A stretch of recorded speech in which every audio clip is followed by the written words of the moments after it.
नाज़रीन, कंदकोट में वधीक 5 माण्हुनि जी कोरोना टेस्ट रिपोर्ट पॉजिटिव अची वई आहे, जंहिंखां पोइ ज़िले में वायरस मुतासिरनि जो अंग वधी 173 थी वियो।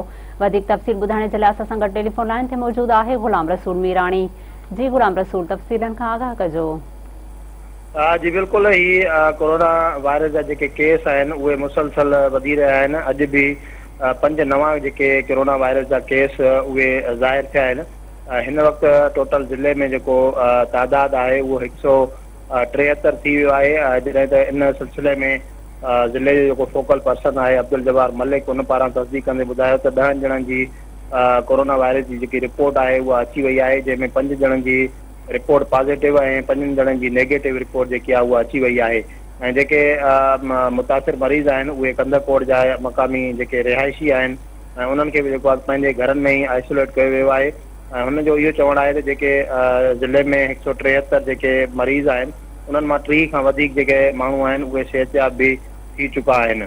ऐं जॾहिं त हिन वक़्तु बि जेको आहे त कोरोना वायरस जे केस वधण जो जेको सिलसिलो आहे उहो जारी आहे। ऐं मुसलसल जेके टेस्टूं आहिनि उहे जेके बि माण्हुनि में शक ज़ाहिर थिए थो त उन जूं टेस्टूं कराए मोकिलियूं था ऐं रिपोर्ट जेकी अचे थी त उहा साम्हूं जेको आहे उहो पेश कयूं था।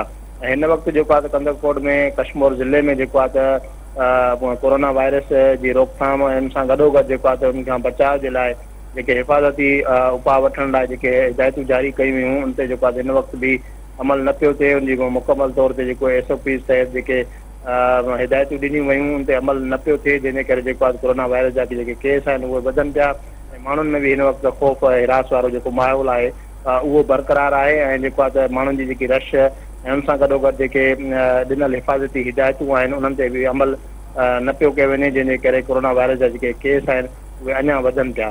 जी गुलाम रसूल, तव्हांजी महिरबानी।